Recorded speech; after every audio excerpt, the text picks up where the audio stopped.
नमस्ते सभी को। पिछले वीडियो में हमने चर्चा की थी कि विश्व में 2 लेखांकन प्रणालियाँ लोकप्रिय रूप से जानी जाती हैं। एक एकल प्रविष्टि लेखांकन प्रणाली है, एक और है दोहरी प्रविष्टि लेखांकन प्रणाली। इस वीडियो में हम चर्चा करेंगे कि दोहरी प्रविष्टि लेखांकन प्रणाली में कौन-कौन से चरण शामिल होते हैं। प्रणाली तो हम चरणों को एक-एक करके देखेंगे। किसी भी लेखांकन प्रणाली में पहला चरण डेटा संग्रहण होगा।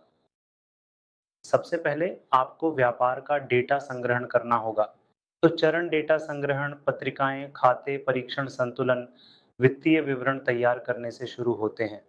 व्यापार खाता, लाभ और हानि खाता, तुलन पत्र, साथ ही नकदी प्रवाह विवरण के विवरण और निधि प्रवाह विवरण। तो दोहरी प्रविष्टि लेखांकन प्रणाली का पहला चरण डेटा संग्रहण है।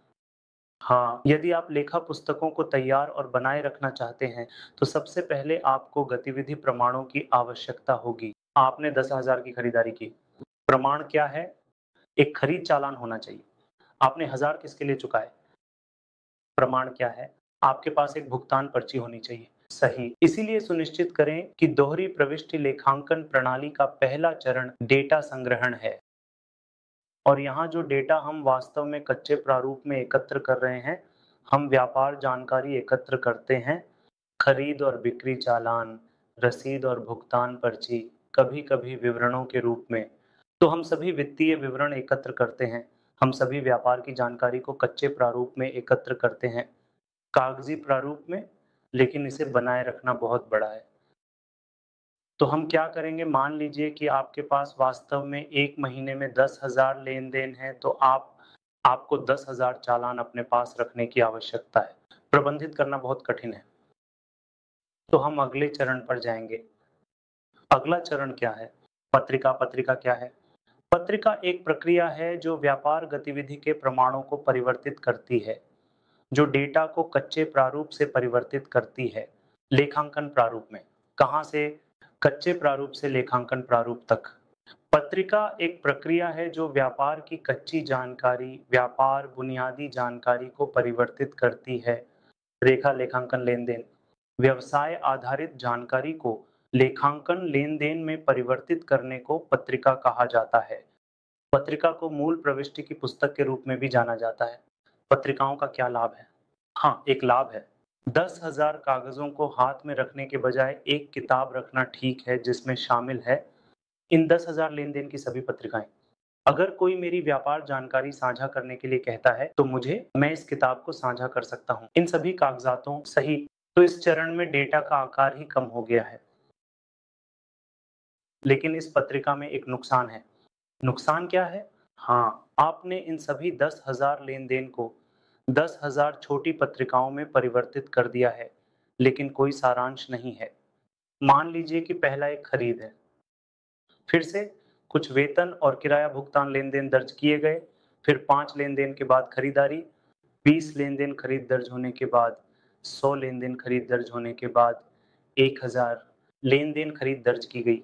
मेरे पास लेन-देन एक के बाद एक हैं, लेकिन मैं एक ही स्थान पर खरीद का सारांश नहीं देख पा रहा हूँ। हर मेरी कुल खरीदारी जानने का समय। मुझे हर बार इन सभी लेन-देन की जाँच करनी होती है, इसलिए कोई सारांश नहीं है। लेन-देन दर्ज किए गए लेकिन सारांशित नहीं किए गए। तो हम अगले चरण की ओर बढ़ेंगे। इसे खाते कहते हैं। खाता एक विवरण है जो प्रत्येक खाते का सारांश दिखाता है। पहला खाता जो हमने तैयार किया है वह खरीद है। इसलिए मैं इन सभी 10,000 से एक खरीद विवरण खोलूँगा। लेन-देन, मैं सभी खरीद को खरीद पुस्तक में दर्ज करता रहूँगा। आप मेरी बात समझ गए। इन सभी 10,000 लेन-देन में से मैं सभी खरीद को खरीद पुस्तक में दर्ज करता रहूँगा। अगले खाता, मैं मोहन को खोलूँगा और इन 10,000 लेन-देन में से सभी मोहन संबंधित लेन-देन को ढूँढूँगा और मैं मोहन के लेन-देन को पत्रिकाओं से मोहन के विवरण में पोस्ट करूँगा ताकि मुझे कुल सारांश मिल सके। खरीदारी की मोहन का कुल सारांश, आप जानते हैं, उसी तरह कुल नकदी उपलब्ध है।